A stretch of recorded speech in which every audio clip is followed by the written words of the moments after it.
Hello, everybody, and welcome to the latest edition of Tune In with Trevor. I'm Trevor McShane. I have a very special guest today, somebody I greatly admire as one of the top journalists in the world right now. The December 2024 Wall Street Journal called him one of the most powerful people in the music industry.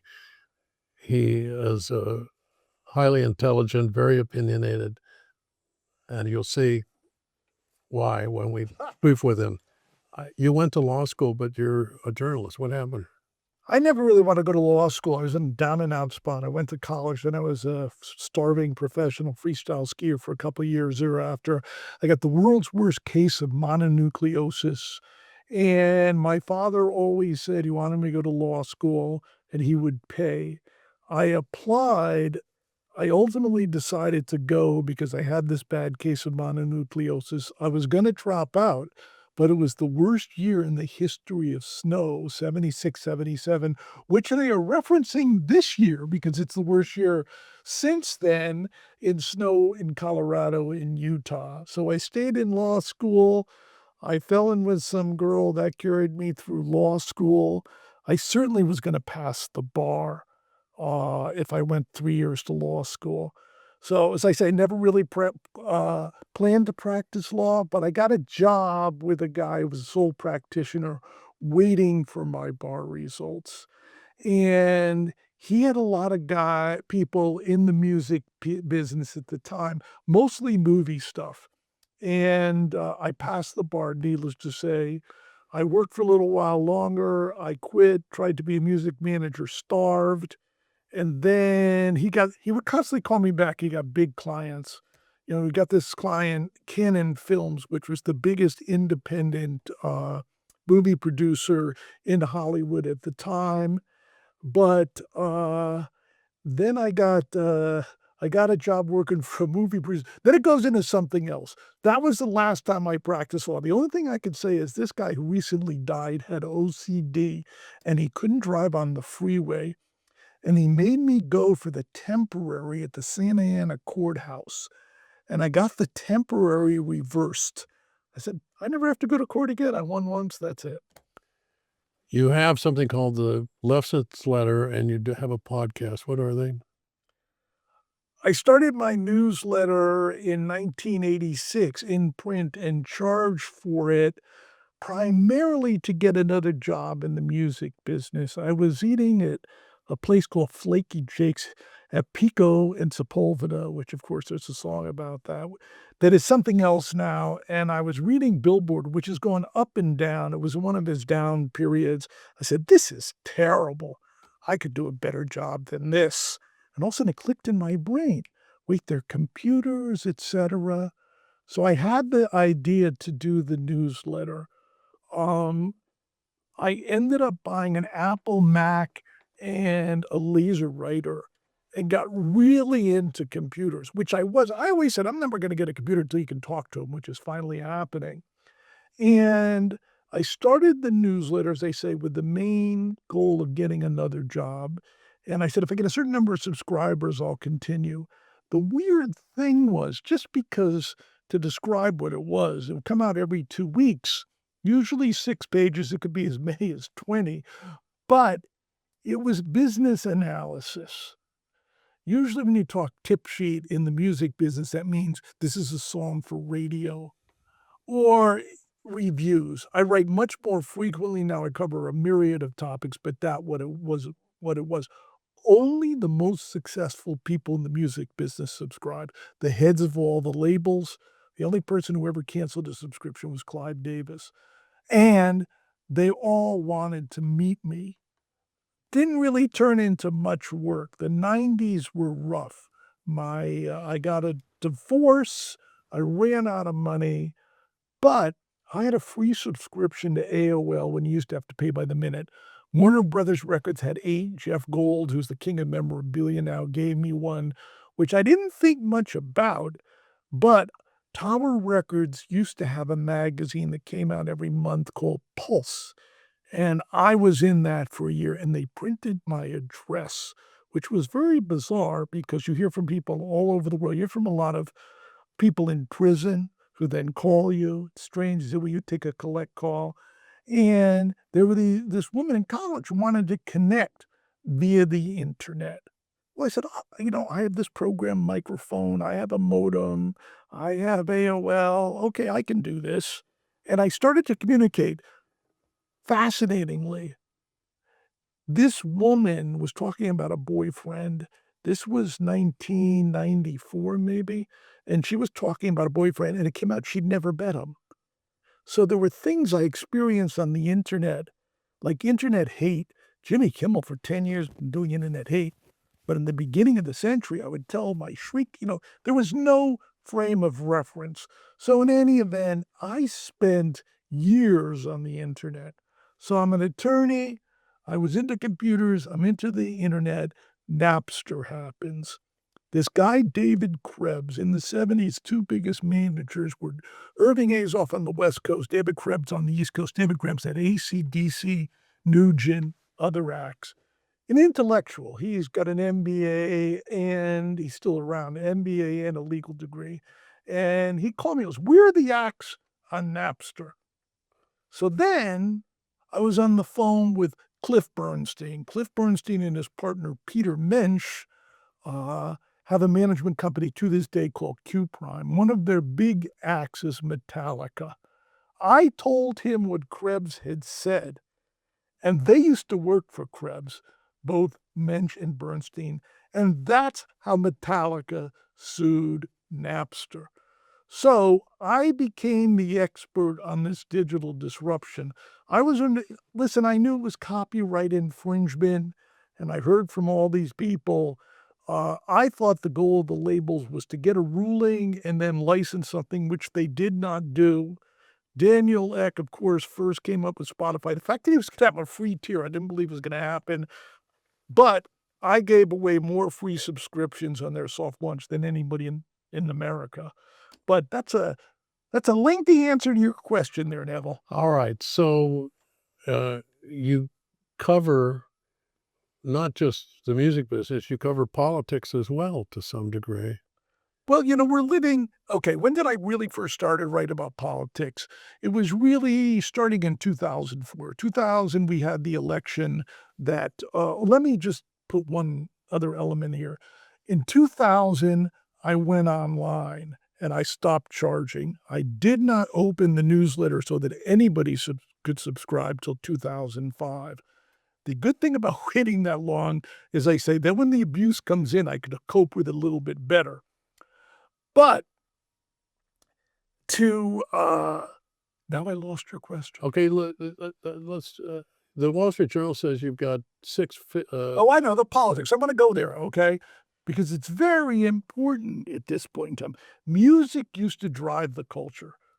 It really starts with the Beatles. There was a music business today. Before that, Baby and Bobby Rydell. It's very similar today. There is a business. But music drove the culture in the '60s and '70s. It crashed at the end of '70s, and then MTV resuscitated it with it. We have a circle jerk business. If you look at this business, it's extremely conservative. The record companies, major labels are living off their catalogs, and they put out very few acts. They have to be in genres that are easy to succeed in, pop, hip hop. It's like the movie business. They're looking for moonshots. In addition, they have extreme difficulty. They can't break an act. I'm not saying that anything that no one else has said here. So we have this political situation going on. Okay, so in 2004, it's Kerry versus Bush. We have Obama. Trump presently, we live in a world where if you make money, you're revered. When I went to high school, there were the art students. It could be the most beautiful girl, the hippest guy, but they lived in their own world. Those are the people who became artists. Those people today know how hard life is. You talk to anybody who goes to college today. I didn't go to college to get a job. They're very sophisticated. They don't want to be on the bottom. So only the people at the bottom make music. Most of them have, the ones who are successful, their materials written by other people, and they will do whatever you tell them to do, and they want to be Kardashians. They want to make money. The power is in saying no, that you can never make enough money in music compared to these tech and financiers, but you can speak the truth and reach people. So we are, as we I don't know when this broadcasts, but we are living in an authoritarian era, and that is the story of our day. So you get a lot of people, the people on the right, I'm on the left, they like to work the rest. They like to say, "Oh, you're not entitled to opinion, etcetera." These are the stories of the day. I'll give you a couple of examples. When I'm backstage at a gig, no one wants to talk music. No one. They want to talk politics, maybe streaming television. George Drakoulias, great guy, who produced The Black Crows, the famous hits. He's does a lot of sync for movies at this point in time, very successfully. I was talking to him one day at what was called Staples Center, now called the Crypt, and he said, "I used to argue about music. I used to have fights about music. People don't have that anymore." So music has returned to what it once was. Every If you did not live through the '60s, I have people say, "Oh, it's the same as it ever was." It is not. Can you make money as an artist? Absolutely. I mean, Breaking out. How do I break out? How does so an what are artist you break out? talking about an act? Yeah. Okay. A lot of this is well established. The barrier to entry is essentially zero. You and me could cut a record right now and get it on Spotify immediately. Then we can spam everyone we know. "Hey, I made a record. Listen." I hear from these people every day. Okay. I remember hearing from somebody. I don't respond to people anymore. It's too people say they want an honest opinion. Believe me, they don't. You know, I could tell you a couple of bad stories here. I get a guy and he's pushing me for reaction to his music, which I'm not that positive about. And I said, "Well, the voice isn't that good." And he goes, "Well, what about the lyrics?" Okay. I said, "Bob Dylan didn't have a perfect voice, but he was the best lyricist of all time. You're not." This is what drives me crazy. A lot of these acts, independent, alternate acts, the person doesn't have a good voice. Okay. You're starting one step in the grave. At least meet us somewhere. Give us some melody. Now, there's all kinds of innovation, but what we have is people bitching. This is Spotify. I read in major newspapers all the time. I read in the Washington Post yesterday, the guy said Apple Music pays more than Spotify. You're in the fucking Washington Post. That's not how it works because there are fewer listens on Apple and they have a pool of money and they divide it based on listen. A listen is worth more. There is no per stream rate. So I ask you, do you want to be on Spotify where everybody's listening or you want to be on the backwater? But there's a lot of tech. This is, the world was driven by technology for like 20 years before politics. There were a lot of lessons there. And the lesson is you charge at the end. So I got all these people saying, "I can't get paid by Spotify." I go, "What? No one wants to listen to your music." The only bad thing is starting about a little over a decade ago. Prior to that, if you were great, people would find you. Now you can be great and ultimately not be found. But even if you are found, it could take years. A lot of the songs that are hits, I don't want to, let's just say hits on the top 40 chart, they've been around for years before they caught on. It is very tough as an artist. But, I went on tour with Jason Flom. I do not believe in giving false hope. Everybody wants false hope. There are people making money on the internet. If you're not willing to starve, people say, "How can I pay my mortgage, my kids in school, and my car payments?" I said, "Who told you to do all that stuff?" Or I get emails, "I'm going to do this for 2 years to go to graduate school." No, this is not for you. If you're not willing to starve, this business is not for you. Stephen Bishop, there was a video yesterday on TikTok where he said he'd written all his hits, but he hadn't had a hit yet. He was going to sell for the better part of a decade all his songs on and on for $10,000. That's how broke he was. And believe me, he's making a fortune now. Just go on the internet. His wife testifies all the time. But you have to be able to say no. You have to be able to take these risks. And most people are not. And in addition, you're competing against the greatest music of all time. Let me see. Should I click on you or the Beatles? Okay. Good is not good enough. There was this band, Black Oak, Arkansas, in the '70s, terrible act out of Arkansas, I guess, Jim Dandy. Their business model is they would go where no one else would go. So, Paul McCartney eventually did once play Montana. He's not going to Montana. He's not going to Oklahoma. This band said, "Well, get on the radio there, and we'll go," and they made a lot of money. It's not like anybody's listening to their records today because they weren't that good, okay? That model's completely eviscerated. You're competing with the greatest of all time. Just wanna go one thing because I gotta bust a lot of the BS. There's this concept that people have short attention spans. That is completely wrong, completely. They have incredible shit detectors.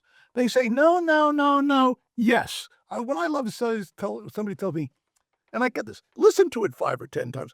What are you kidding me? Babies are programmed. I don't have 5 or 10 times. It's gotta get me. There are other things I wanna do. They have a short attention span. How come they spend all weekend streaming Friends? That's not some people with short attention spans. I'm gonna go one more as I'm ranting.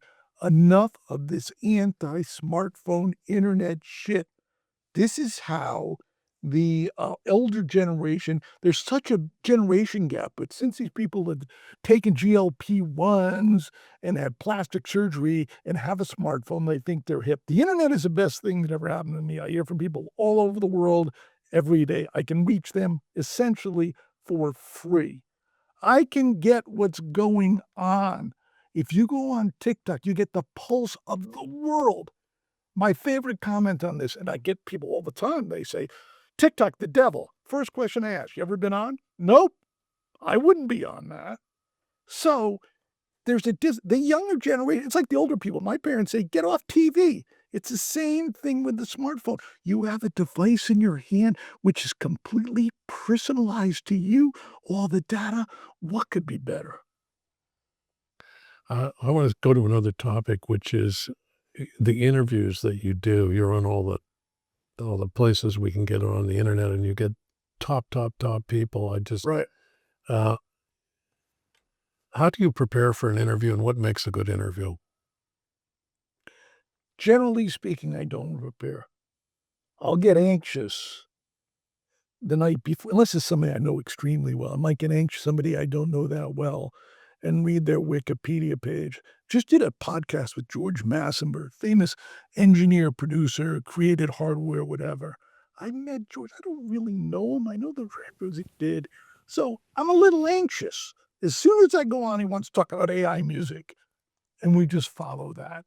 But I remember, I got leads about things I've bug up my ass. Mark Maron recently ended his podcast. I remember he's doing a podcast with Peter Frampton, whose history is not that complicated.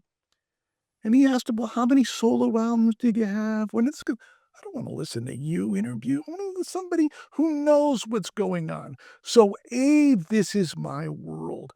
B, you have to follow the speaker, the interviewee. The other thing is, it's not about me. This drives me crazy. Bill Maher, he's got this podcast. He has some guests I really want to hear. He talks for the whole thing. You already have a show. Let me hear you. You want to do your own thing where you're talking. So in my podcast, it's about the guest. The other thing Alec Baldwin, without getting into his history, has a podcast. He calls it an appreciation. I'm not here to be Barbara Walters to dig, but what you have to know about people is if you're interested, they will tell you anything. Yeah, like the manager of The Who. I did a podcast with him, his lighting direction. I didn't know this. Al Schmidt, legendary engineer, recently passed. Heard from his wife. Been married to her for decades. I didn't know what's going on because people will tell you I'll tell you how it happened. I was doing this for a while, and I was interviewing Dean of Janet Dean. I'm a huge Janet Dean fan. I don't know if people even remember. And about 40 minutes in, he was giving him a stock answer because a lot of these people have been interviewed so many times, they know how it works. Okay, and he goes, "Well, if you really wanna know," I go, "Yeah, I really wanna know." And he told me stuff that I haven't heard before. Let me just say 2 things. I love to get people's stories.